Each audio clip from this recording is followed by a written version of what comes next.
ಮಾಡುವಂಥ ಒಂದು ಪೂಜಾ ಕಾರ್ಯಕ್ರಮ ಸಾಧಾರಣವಾದ ಒಂದು ಕಾರ್ಯಕ್ರಮ ಅಲ್ಲ. ಇದು ಇತಿಹಾಸ ಪುಟದಲ್ಲಿ ಬರೆಯುವಂಥ ಒಂದು ಪೂಜಾ ಕಾರ್ಯಕ್ರಮ.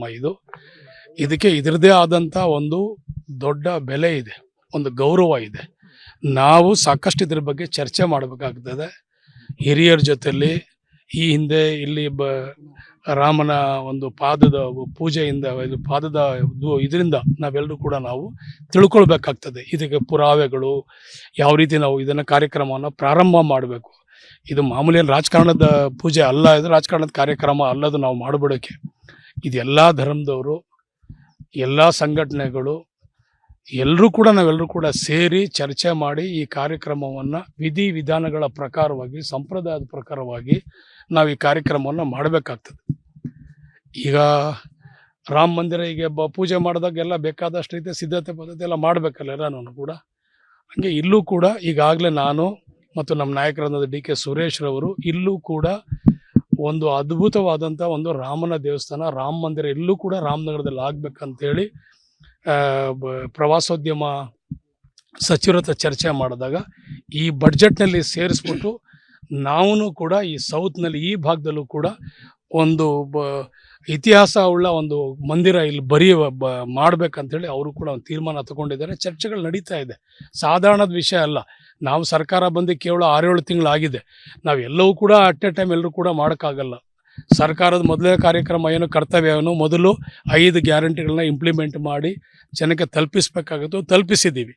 ಅದಾದ ನಂತರ ಅಭಿವೃದ್ಧಿಗಳ ಕೆಲಸದ ಬಗ್ಗೆ ನಾವೆಲ್ಲರೂ ಕೂಡ ಗಮನ ಹರಿಸ್ಬೇಕಾಗುತ್ತೆ. ಇವತ್ತು ಹಳ್ಳಿಗೂ ಕೂಡ ನಾವೆಲ್ಲರೂ ಕೂಡ ಭೇಟಿ ಕೊಡ್ತಾ ಇದ್ದೀವಿ. ಇಲ್ಲಿ ಮೂಲಭೂತ ಸೌಕರ್ಯ, ರಸ್ತೆ, ರೋಡು, ಚರಂಡಿ, ನೀರು, ಇದಕ್ಕೆಲ್ಲ ಏನೆಲ್ಲ ಆದ್ಯತೆ ಕೊಡಬೇಕು ಅದನ್ನೆಲ್ಲ ಕೂಡ ನಾವೆಲ್ಲ ಈಗ ಮಾಡ್ತಾ ಇದ್ದೀವಿ. ಲೋಕಸಭಾ ಚುನಾವಣೆ ಇದೆ, ನೀತಿ ಸಂಹಿತೆ ಕೂಡ ಹತ್ರದಲ್ಲೇ ಇದೆ. ಹಾಗಾಗಿ ಅದ್ರೊಳಗಡೆ ಆಗುತ್ತಾ ಅಥವಾ ಚುನಾವಣೆ ಆದ್ಮೇಲೆ ಆಗುತ್ತಾ? ಏನು ರಾಮ ಮಂದಿರ ಇದಕ್ಕೆಲ್ಲ ಚುನಾವಣೆ ಇನ್ನೂ 6-7 ತಿಂಗಳು ಕೆಲಸ ಬೇಕು. ಇದಕ್ಕೆಲ್ಲ ಬೇಕಾದಷ್ಟು ನಮ್ಮ ಜಿಲ್ಲೆ ಜನಕ್ಕೆಲ್ಲನೂ ನಾವೆಲ್ಲರನ್ನು ಒಗ್ಗೂಡಿಸ್ಬೇಕು. ಜಿಲ್ಲೆ ಮುಖಂಡರ ಜೊತೆಯಲ್ಲಿ, ಸಂಘ ಸಂಸ್ಥೆಗಳ ಜೊತೆಯಲ್ಲಿ, ಹಿರಿಯರ ಜೊತೆಯಲ್ಲಿ ಇದನ್ನು ತಿಳ್ಕೊಂಡಿರುವಂಥ ಸಾಕಷ್ಟು ಜನ ಶರಣರಿದ್ದಾರೆ. ಅವ್ರ ಜೊತೆಲೂ ಕೂಡ ಇದರ ಬಗ್ಗೆ ಸಾಧಾರಣವಾದ ಕಾರ್ಯಕ್ರಮ ಅಲ್ಲ. ಈ ಕಾರ್ಯಕ್ರಮ ಇತಿಹಾಸ, ಈ ಒಂದು ದೇಶ ನೋಡುವಂಥ ಕಾರ್ಯಕ್ರಮ. ಇದು ರಾಜ್ಯ ನೋಡುವಂತಲ್ಲ, ದೇಶ ನೋಡುವಂಥ ಕಾರ್ಯಕ್ರಮ. ಆ ರೀತಿ ನಾವೆಲ್ಲರೂ ಕೂಡ ಈ ಕಾರ್ಯಕ್ರಮ ಮಾಡ್ಬೇಕಂತೇಳಿ ನಾವೆಲ್ಲ ಕನ್ಸ್ಕೊಂಡಿದ್ದೀವಿ, ಅದನ್ನು ಮಾಡ್ತಿರ್ತೀವಿ. ರಾಮದೇವ್ರ ಬೆಟ್ಟದಲ್ಲೇ ಕಟ್ಟಬೇಕು, ಇಲ್ಲ ವಿರೋಧ ಮಾಡ್ತೀವಿ ಅಂತಾರೆ ಬಿಜೆಪಿ ಅವರು.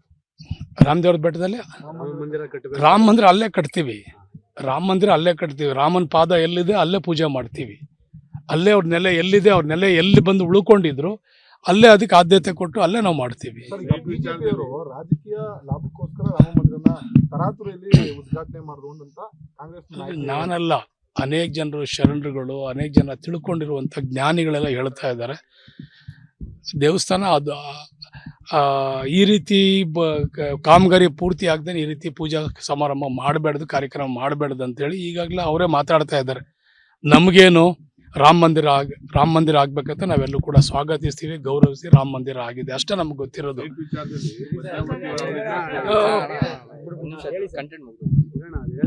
ರಾಮ ಮಂದಿರ ಬೇಕಾಗಿತ್ತು, ರಾಮ ಮಂದಿರ ಕಟ್ಟಿದ್ದಾರೆ, ನಾವು ಅದಕ್ಕೆ ಸ್ವಾಗತ ಮಾಡ್ತೀವಿ.